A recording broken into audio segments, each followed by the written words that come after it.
Thanks for checking out this haul video. So this is part 2 of what I got for the May Vinegar Syndrome halfway to Black Friday sale. So I'm going to go over first all of my adult titles that I got. I'm not going to show much about them or anything because of, nudity may happen. And again, a reminder, I am doing short reviews of all the adult film titles that I get on through my memberships. Only the people at the top level of Possession memberships will be able to see those reviews, which I believe is $4.99 a month for that level of membership. Link is in the description if you have any interest, but also please consider subscribing if you like any of these videos. Thumbs up on the video if you want to support me. All that stuff is great. But anyway, this is the stack. So this plus what I showed you in the last video, it's a decent amount. My wife was like, you bought that many movies? And how many of these are adult titles? And I was like, good chunk. So anyway, let me tell you what I ended up picking up. This one, I can show you the front and the back because there's no nudity. The Ribbled Tales of Canterbury. And Tasty. It's a double pack, which I've heard the Ribbled Tales of Canterbury isn't but Tasty is the one you get this for because that's a good time. So we'll see about that one. The next one I picked up is, this one's safe, Center Spread Girls, which I like that artwork. It looks pretty cool the way it's done, and then how it's a little different on the backside. Which this one is this was a Picorama VS release, and this is Quality X. Then we have, this one's alright too, Baby Rosemary and Hot Lunch, which this one looked interesting. This is also a Picorama release. This one is a 3-pack. This is not safe on the back, so I won't show you the back. But The Vixens of Kung Fu, Sunny, and the Night Bird. This is another Picorama, yes, as I assumed. Then we have, this one's kind of safe. This one's put out by Command Video. This is Who Slew Scarlet? Well, that's the question. Farewell Scarlet is the name of it. And actually, I've kind of heard that this one's like not much actual adult content in it, or not as much as people would want, which is interesting, but the story's a good time, and that's what I'm looking for. The next one is, I'm gonna block this name, Bat P. Ussy. Yeah. So, this one I've heard is, like, so bad it's good, like, ridiculous. And it is apparently, like, not sexy at all, really. Yeah. Someone who was talking about it in a podcast I was listening to was saying that it's basically like two unattractive people getting on for most of it. It's just about like how ridiculous and over the top and stupid the film is. So, all right, the next one, this is safe enough. This is a Quality X release, is Getting Personal. I watched the trailer for this one, and it looks like really terrible acting. My type of really terrible acting that I really enjoy. Then I also got, that's safe, All Night Long and Tapestry of Passion. And this is also Picorama. That was Quality X. Then here's another Command Video, and this one is Neon Nights. I've heard this is kind of like a parody of Saturday Night Fever, basically. I've heard this one's kind of interesting. Then a Quality X release, Alexandra. I've heard some people saying that they really enjoyed Alexandra. And this is another one that I've heard people saying is really good. I cannot show you the back of it because that's not safe. Oh, and I gotta block something else out on the front. This is a Quality X Joy. Also that word, But this one looks good. Heard really good things about that one. This is another Quality X release, and this one has a really nice package to it. Roommates. I've heard really good things about Roommates. People have said it's a real good time. And there's an essay booklet included with this one. And that's it. That's it for the adult titles. Now I'm going to get into the regular titles, and actually I picked up a bunch of Bleeding Skull that I hadn't gotten before, but I've heard good things about, so I figured let's go ahead and do that now. So I did get Blonde Death. Oh, and this is in the order of what I'm least excited about to what I'm most excited about. But obviously I'm excited about all of them because I bought them.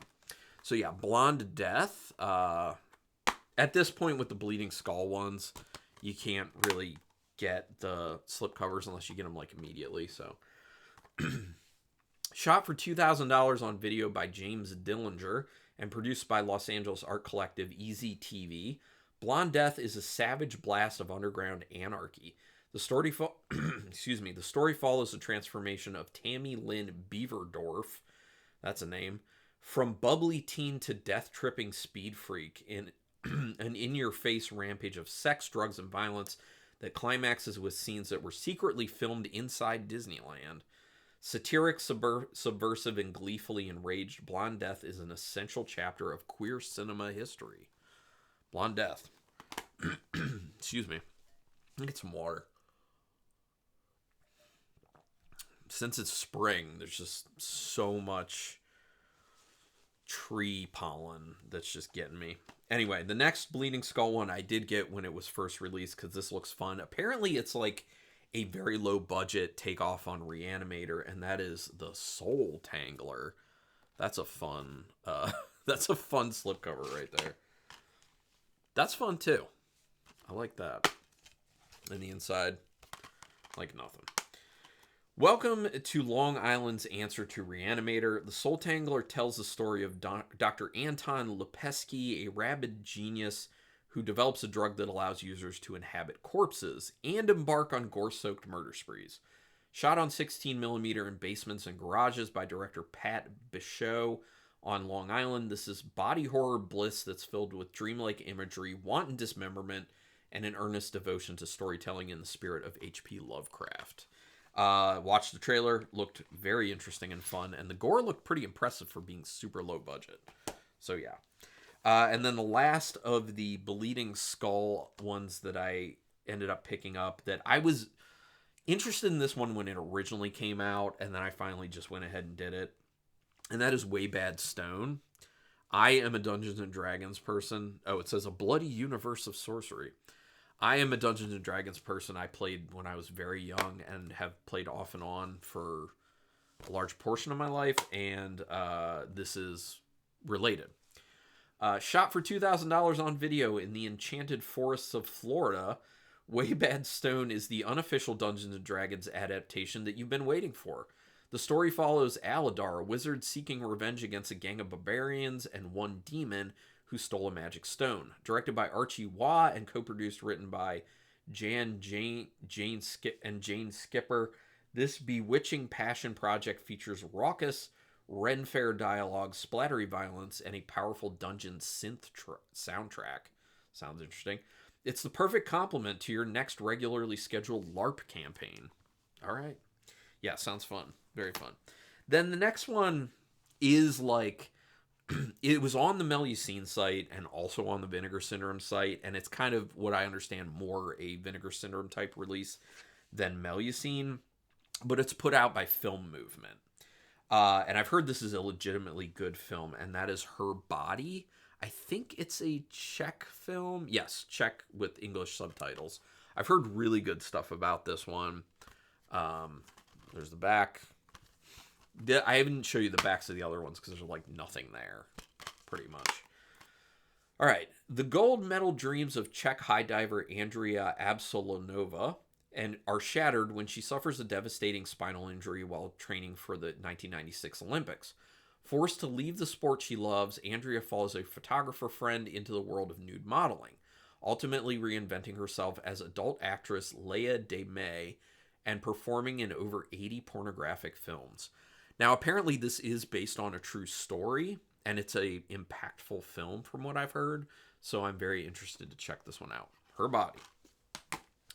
The next one looks really ridiculous and really fun, and it's a newer film, which I typically am not buying the newer films, but we have Lieutenant Jangles, and this one's put out by ETR. There you go.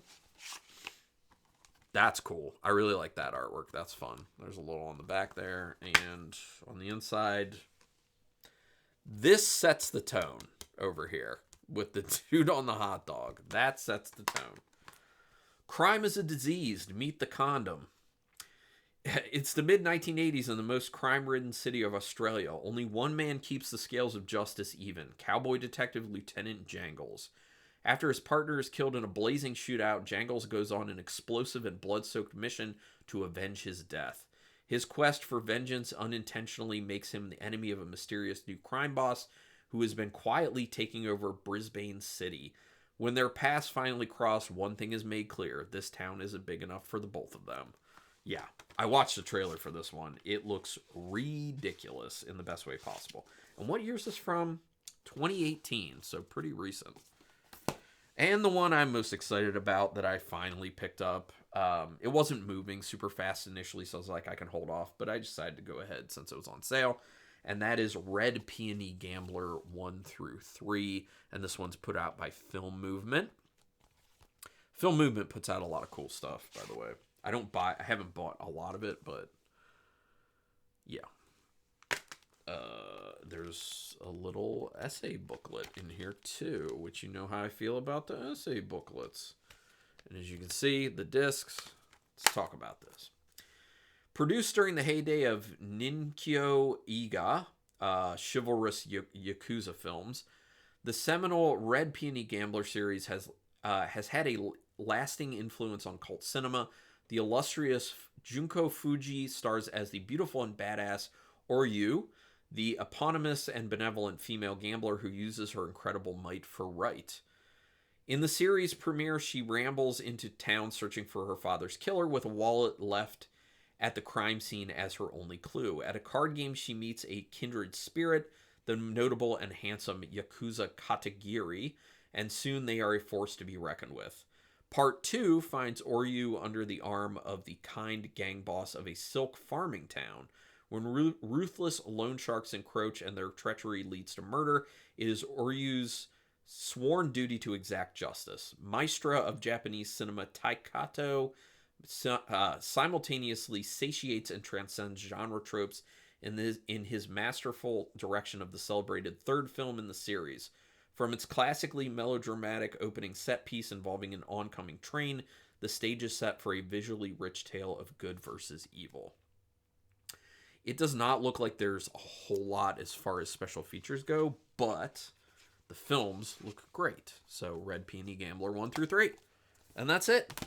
And this is where I go ahead and tell you, like, subscribe, get a membership if you want, all that jazz.